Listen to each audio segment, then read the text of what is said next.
Okay, Assalamualaikum warahmatullahi wabarakatuh dan selamat sejahtera. Okay, hari ini saya akan memberikan taklimat berkaitan dengan mata pelajaran prinsip perakaunan tingkatan 4. Okay, saya perkenalkan diri saya Puan Nur Aziana binti Zulkifli. Saya adalah ketua panitia merangkap guru mata pelajaran yang akan mengajar kamu dalam subjek prinsip perakaunan. Dan saya sekarang ni mengajar kelas 4 UM dan 5 UM. Okey, saya bacakan pendahuluan. Kurikulum Standard Sekolah Menengah KSSM, mata pelajaran elektif Ikhtisas MP, Prinsip Perakaunan merupakan mata pelajaran elektif di dalam kelompok Ikhtisas Kemanusiaan yang digubal untuk murid tingkatan 4 dan tingkatan 5. Okey, dalam MP ini, murid akan didedahkan tentang konsep dan prinsip asas perakaunan, proses lengkap penyediaan penyata kewangan, dan juga perancangan keuangan dan pengurusan pengekosan. Okey, kita pergi kandungan mata pelajaran tingkatan 4. Okey, dalam tingkatan 4, kamu akan ada 9 bab merangkumi 9 modul. Okey, dan ini adalah peruntukan masa dia. So, keseluruhan adalah selama 105 jam peruntukan masa dia lah. Okey, kita tengok satu-satu. Okay, bab 1 ni kita akan belajar apa itu perakaunan, sejarah dia, kod etika, ciri-ciri seorang accountant. Okey. Yang kedua, bab klasifikasi akaun dan persamaan perakaunan. Kita akan belajar apa klasifikasi kelas-kelas dia. Kelas akaun, aset apa, belanja, liability, equity, okey, hasil, okey, dan juga apa persamaan dia yang mesti dipatuhi lah. Okey, yang ketiga, kita akan belajar dokumen-dokumen perniagaan. Ada banyak jenis-jenis dokumen perniagaan sebagai sumber maklumat. Okay, dokumen-dokumen ini sebagai bukti kita ada berlakukan urus niaga antara pembekal, penjual, pembeli. Okey, semua dokumen-dokumen ini berfungsi sebagai bukti lah sesuatu urus niaga itu berlaku. Okey. Yang keempat, kita akan rekod dokumen tadi dalam buku catatan pertama. Okey, lepas tu kita pindahkan ke ledger. Kita pindahkan ke ledger, dapatkan baki. Kita akan dapatkan bakinya bawa ke imbangan duga. So, bila imbangan duga kita seimbang, so betul lah catatan kita tadi. Okey, seterusnya bab 7 kita akan rekodkan dalam penyata kewangan. Okay, iaitu akaun perdagangan dan untung rugi dan penyata kedudukan kewangan. Okay, penyata kewangan dua ini adalah ibu kepada perakaunan lah. Kalau pelajar lemah dalam ni, jadi dia kena banyak usaha untuk memahami tajuk ni. Okay, bab 8 paling lama 24 jam pelarasan pada tarikh imbangan dan penyediaan penyata kewangan milikan tunggal. Dan yang terakhir bab 9 iaitu bab pembetulan kesilapan. So, jadi semua adalah 105 jam. Okay, kita pergi kandungan mata pelajaran tingkatan 5. Okay, dalam tingkatan 5, kamu kena belajar 7 bab, 7 modul. Okay, semua adalah kesinambungan daripada apa yang telah kamu pelajari dalam tingkatan 4. Okay, dan dia akan lebih menyeluruh, iaitu kita akan menganalisis dan membuat tafsiran ke atas penyata kewangan yang kita dah buat tadi dalam bab tingkatan 4.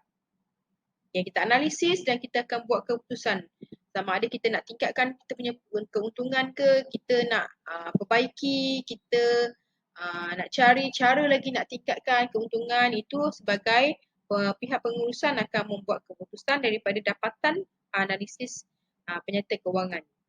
Okay, lepas tu bab 2 kita akan buat rekod tak lengkap. Ada beberapa perniagaan yang dia tidak mencatat semua urus niaga dia dengan lengkap. Jadi macam mana dia nak tentukan keuntungan? Jadi dia ada cara dia, dua kaedah iaitu kaedah analisis dan kaedah perbandingan untuk menentukan keuntungan perniagaan itu. Walaupun rekod yang dicatat adalah tidak lengkap. Okay, bab 3 kita akan belajar perakaunan untuk kawalan dalaman. Okay, dalam bab ni kita akan belajar macam mana nak menyeimbangkan baki dalam buku tunai dan baki penyata bank. Okay, ada sebab-sebab yang menyebabkan baki buku tunai dan baki penyata bank kita tak sama. Jadi kita kena selaraskan dia. Okay, lepas tu kita belajar buat bajet. Okay, Kalau kerajaan Malaysia ada bajet Malaysia, kita dalam perniagaan pun ada bajet. Kenapa kena buat bajet? Kita nak mengawal kita punya aliran keluar masuk duit kita lah. Okey, yang keempat, perakaunan untuk perkongsian.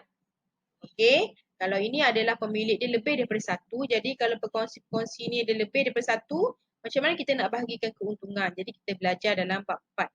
Seterusnya, bila perakaunan untuk syarikat, kita nak belajar macam mana perniagaan itu nak dapat modal je. Okey, macam mana sama ada daripada dia jual dia punya saham ke, macam tu macam mana kita nak bayar dividen kepada pemegang-pemegang saham kita. Okey, dalam bab 6 kita nak belajar macam mana nak buat perakaunan kelab dan persatuan.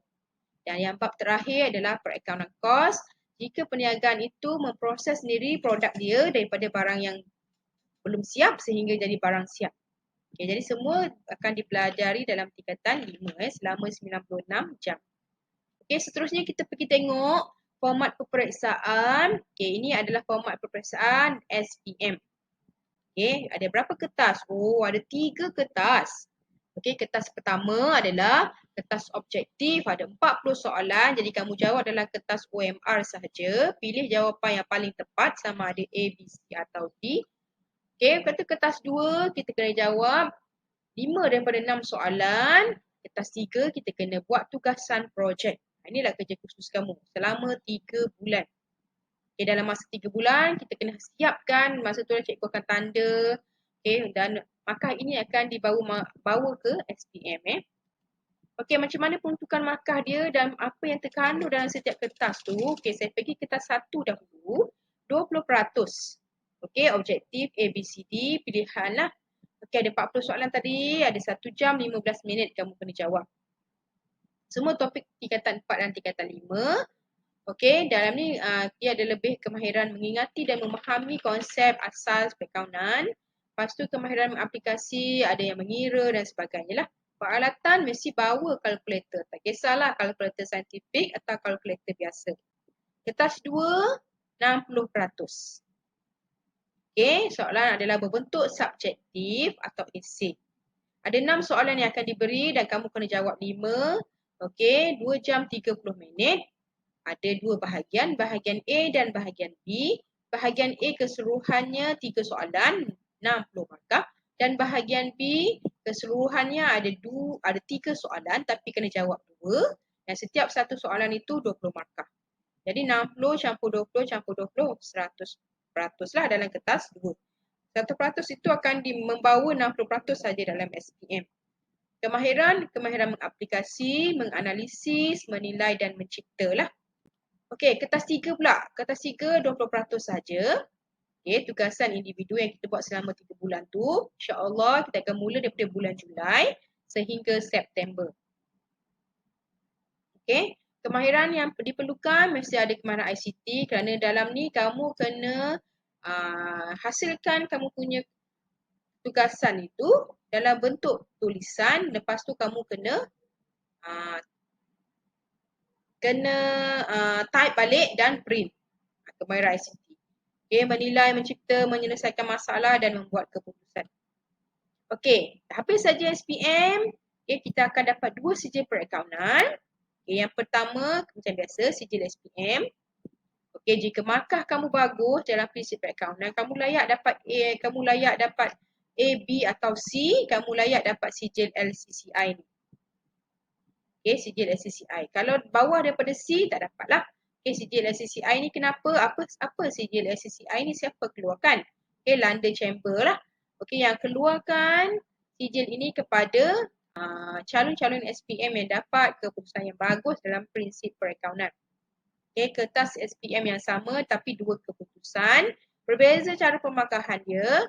Okay, kenapa digunakan sijil LCCI ni jika kita nak ambil LCCI lah, sambung pelajaran kita dalam peringkat perakaunan profesional. Okay, dan sijil ini akan diiktiraf di seluruh dunia. Cuma ada 2 versi. Okay, versi bahasa Inggeris, dia akan ikut keputusan bahasa Inggeris kamu lah. Kalau keputusan bahasa Inggeris kamu dapat A dan B, C, yang paling rendah pun C lah. Kamu layak dapat sijil sijil LCCI kerana akaun kamu dan bahasa Inggeris kamu cemerlang. Okay.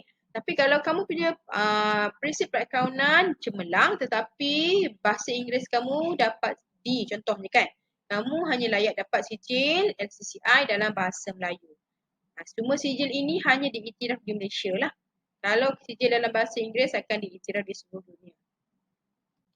Okay, ini laluan dua pensijilan KPM, ACCA, LCCI. Okay, sijil SPM ni habis saja SPM, kamu boleh sama ada kamu nak terus sambung dalam matrik perakaunan, matrikulasi perakaunan.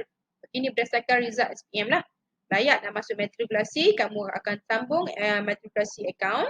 Okay, lepas tu habis saja matrik, kamu boleh ambil degree akaun. Okay, jazah. Dan kamu boleh terus sambung ambil program ACCA CAT. Perakaunan profesional. Yang ni advance. Dia terus pergi kepada paper 5 dan paper 6. Dia dah skip 2 paper. Paper 1, 2, 3, 4. Bila dia dah ambil degree lah kalau dia sambung LCCA CAT.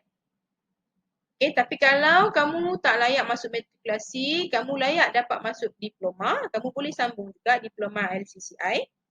Okay, ambil level 1, level 2, level 3 ni. Dia dah skip level 1, level 2 ni. Dia terus pergi level 3. Okay, lepas tu kamu boleh ambil program ACCA CAT ni lah. Okay, dah habis saja, dah habis belajar, kamu bekerja, kamu ada experience selama 3 tahun, kamu boleh mendaftar sebagai accountant chartered lah. Accountant bertauliah. Okay. Okay, ini ke mana selepas SPM? Kalau kamu berminat nak sambung dalam bidang akaun, kamu ada banyak pilihan. Okay, sama ada kamu nak sambung semasa kamu nak masuk tingkatan 6, ambil akaun atau ekonomi. Lepas tu, ataupun kamu boleh ambil matrikulasi perakaunan. Okay, ataupun ambil asasi perakaunan. Ataupun nak ambil diploma perakaunan. Okay, lepas tu sambunglah. Ambil dah 5-6 ACCA dan juga LCCI. Okay. Okay, ni laluan pendidikan untuk pendidikan perakaunan. Okay, SPM. Okay, ambil sarjana. Okay. Sarjana muda, sarjana ijazah, okey. Ni laluan ni lah. Okey, yang terakhir. Apa gunanya saya sambung dalam bidang akaun? Apa yang saya boleh jadi bila saya dah masuk dalam sektor pekerjaan? Okey, pekerjaan yang kamu boleh masuk, kamu boleh jadi seorang accountant. Kamu boleh jadi juru audit. Okay, nombor 3, kamu boleh jadi accountant course. Lepas tu accountant cukai kalau nak kerja dekat LHDN, lembaga hasil, tak semestinya lembaga hasil, macam-macam syarikat pun boleh jadi accountant cukai dia.